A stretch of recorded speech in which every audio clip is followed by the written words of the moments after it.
Have you ever been bowling and threw what looked like the perfect ball, only for like up until the very last second when some unforeseen force just veers it off into the gutter?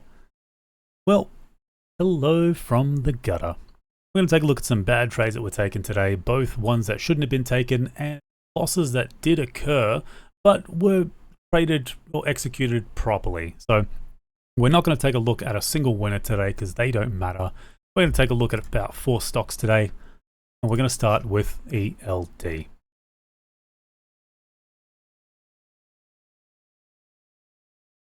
First things first, the stock did range break. Initially, I missed it. I caught it on the way back down.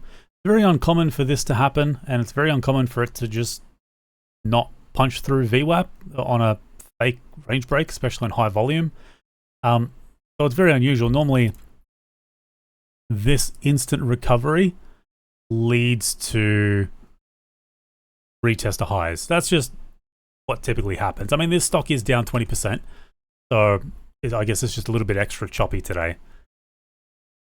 I did catch it at 590 as it was curling down in anticipation of breaking down again, which it did, and then over the next like 20 candles, it just kept ticking up and up and up. I did get a retest here, and then I ended up closing out just basically above my initial entry at 590. I think it might have been at VWAP. I'm not sure it was at VWAP actually. It was just somewhere between VWAP and my initial entry. So I did size in a bit here on the retest, which is what I should do every single day of the week. That's my play.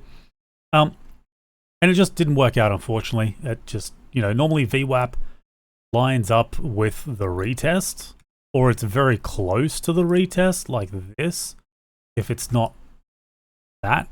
So it's very strange for the VWAP to be this high, and it's very strange that it did a full recovery of that candle. It took a while.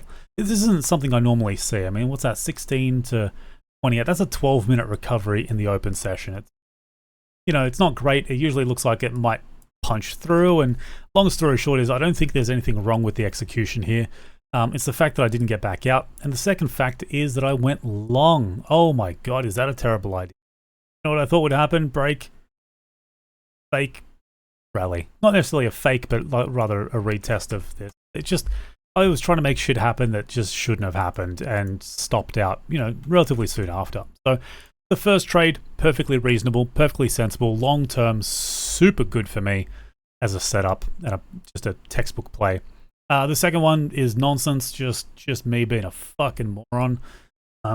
Welcome to being a human being. This was a good call for me in terms of price target. I was looking at, and I did get some filled. I think it was 566 or 5. I can't remember, but I got filled here initially, and then I had 568, 569, and 570 ready to go, but they just never got there. And there's a real learning lesson even for me in this one. A couple of things. One is understanding how slow this stock moves after the initial flurry of price action, right? Huge move into sweet fuck all. And this move here was actually kind of nice, right? Relative to the price action before it, it's actually making some gains. It's like, okay, cool. Normally what happens is VWAP, fake out. Well, initially there's a fake out and it comes off. That's one setup. Or it can do it second time, fake out, drop. Now, there is a reason I did assume a fake out was coming. There's a variety of factors. One is how much it sold off already. 2 is volumes related to the recovery. And the third is the timing on how fast it gets to VWAP. So there's a bunch of factors that go into VWAP timing, VWAP plays, and when to get a fake out versus just hitting VWAP. Unfortunately, the reality is I did cancel my orders and I added on as it kept retesting. Now, the one thing I should have paid attention to is that this is 2 o'clock, right? This is from 1 o'clock to 2 o'clock roughly. And this is around 1:30. So this is very late in the day. So I did end up, as it popped up, I started adding on shorts as it got down. That's all well and good. I shouldn't have been adding on because it's so late in the day, but I convinced myself that I could make something out of it. And I really shouldn't have, because the timing on this was terrible. Secondly, this should never have happened. What normally happens is once you have a fake out, it doesn't retest and rally and break into higher highs, right? That ends up being a reversal. That is a complete reversal of trend, but then it just ends up fucking flopping and then gapping down in auction, and it shits me to no end. And this is why I say hello from the gutter, because that just doesn't happen.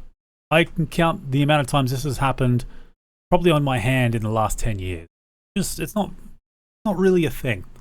And I guess I found it kind of frustrating that it happened. And of course, I probably sold out near the top. It's just really unfortunate, I think. ELD for me was just a whole bunch of fucking unfortunate. And we can go on to let's look at SFR. We talked about it in the last video, SFR.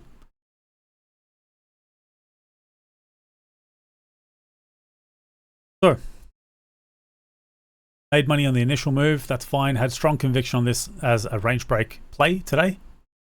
Ended up happening pretty late in the day. This was down -3%. The ETF was down -7%. Yes, the stock did sell down a little bit extra yesterday. But overall, I was still expecting short. So I got my short here. And as it curled back down, I added on. And then we're going to zoom in. You guys can see how the gutter ball just got worse. Huge volume spike relative to the rest of the day. In the middle of the fucking day, just before midday. And it just shoots to the upside. And I basically just start cutting here. And my biggest order would have been on this candle, I'm pretty sure. You can basically say I top tick this. I was kind of shocked when this first candle kind of popped up. I was like, ooh. I should have, in hindsight, just had stops. A couple of stops here at 28 and 29. And that's it. It should never have, ever have gotten back into this zone at all. But instead, I kind of just ended up looking at it, being like, what happens at VWAP? I was kind of negotiating with myself about a trade, and that shouldn't have happened. Never got to VWAP in the first place. Setup.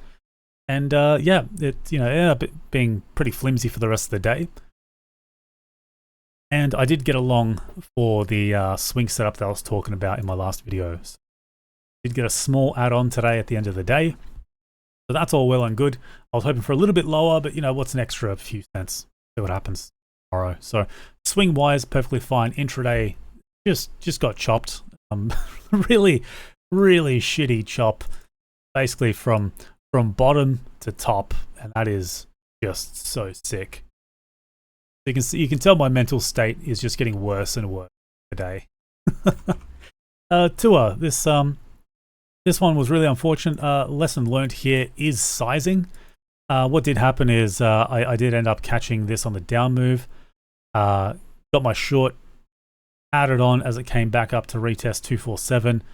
And my problem is I'm sized in a little bit too heavy. This loss was probably way too big given how much it broke through. I shouldn't have lost as much as I did, honestly. 246, what's that? That's 10, 11 ticks. 11 ticks on a $2.50 stock is a lot, ladies and gentlemen. I know you're looking at this chart and you're going, oh, that doesn't look like a big loss. No. 10, 11, 12 ticks on a $2 stock is very significant. It's very significant, right? I mean, that's 5%. 5% is huge. We were talking about how much 5% is in our last video. 5% is huge. And the only reason it looks small is because it's relative to an absolute fucking monster of a day. This is down 50%. So I oversized and I got punished for it.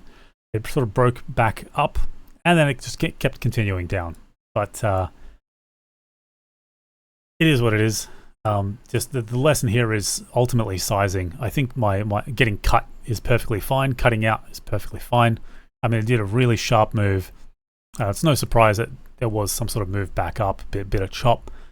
Maybe these pivots wouldn't be respected so much given how much it's dropped relative to the move. So, it's already down 36%, 40%. I'm not afraid of shorting something that's down 40%. If the setup's there, I'll take it. I'm absolutely not afraid to, and I think it is correct. ultimately, but just topped up, oversized, and paid the price. And I think that's ultimately what stopped me from getting the rest of the short. Though I did come on later on. There was a $2 move here. Where is it? $2. It punched right through. Now, you guys know my old videos, or at least you should know, that breaking below a $2 level, what happens? What happens when you break a $2 level? It reverses. It bounces. Every single fucking time. It bounces. How often have you seen a stock go from $2 to $1.75 without a huge bounce or a huge move from $2? It always happens. Always happens. Not financial advice, but it always happens. So what ended up happening was I did end up getting the dip, right? 195, 196, 1955. I was adding on like a motherfucker. And then it broke down. It broke down. I probably got 191, 1915. I don't know. It broke, and that should not happen in this setup. But it did. It did. And it went a lot further than I expected. Again, guys, this is, from $2 to $1.91, you might be thinking that's not a big move.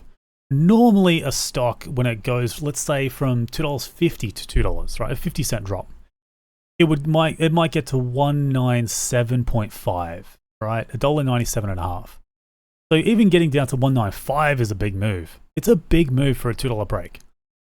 So normally, it's a pretty big correction, and it goes to VWAP or to the next major pivot, something like that. And what we end up seeing is just this move lower.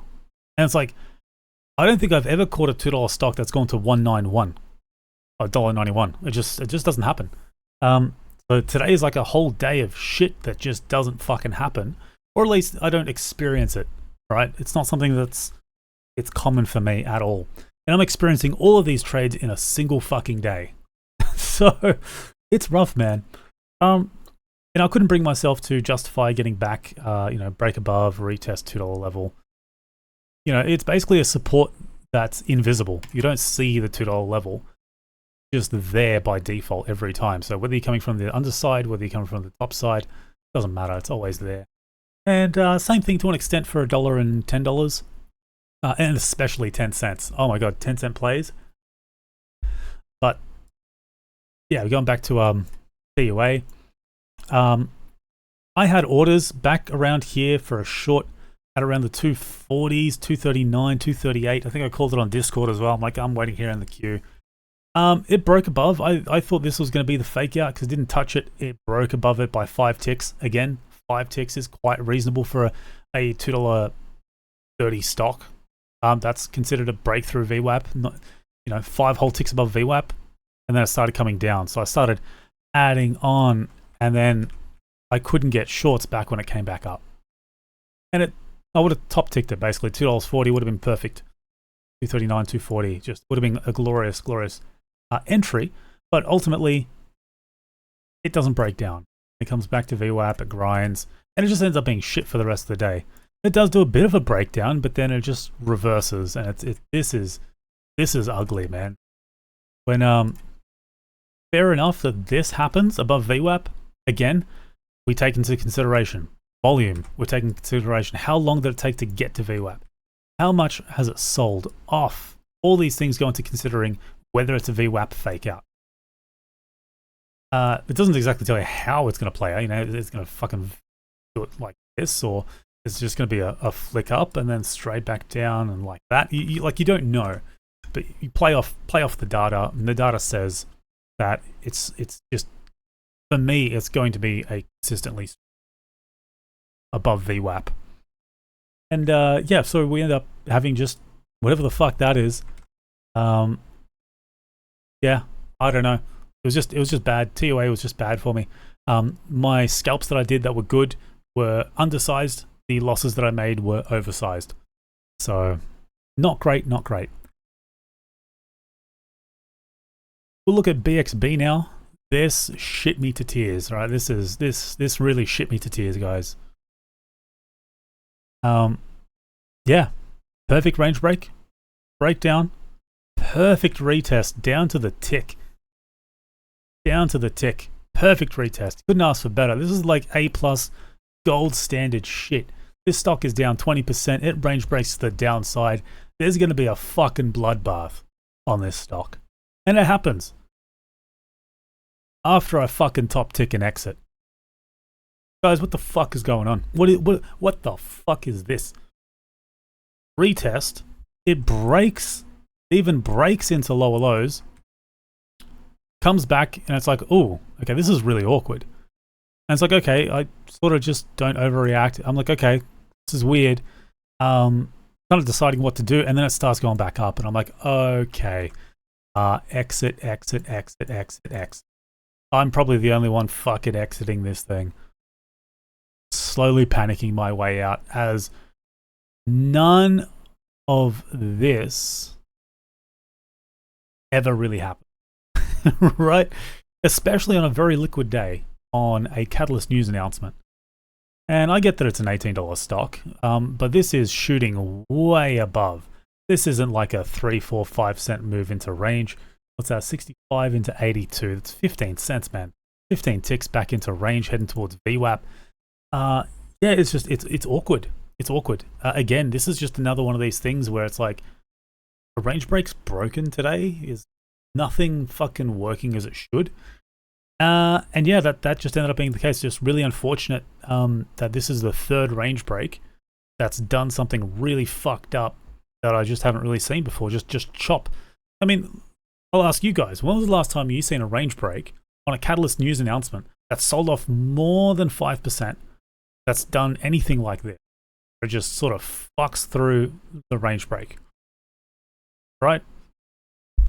And even the second, like, okay, range break's quite nice. Give it that.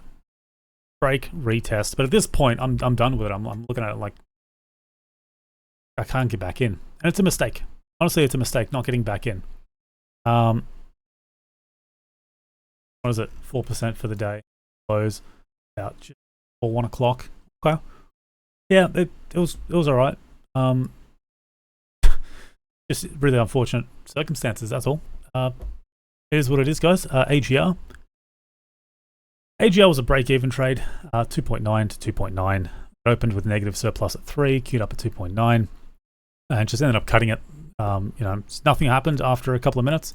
Did a pretty big gap up on the daily. You can see, previous was 2.9, opened up at 3, just hit out after a tick because it just wasn't moving after several minutes. So, you had 6 minutes, 1, 2, 3, sorry, that's 17, 18, 9, 20, okay, a couple of minutes gap. 22. So yeah, you had plenty of time to get out if it doesn't move, So nothing wrong with that. I just thought I'd point that out as a trade that didn't work out. So that's it for you guys. Hopefully you learned something, or just maybe found out that I'm really fucking terrible at what I'm doing and I'm just blaming the markets. Who knows? Who knows? I'll see you guys from the gutter.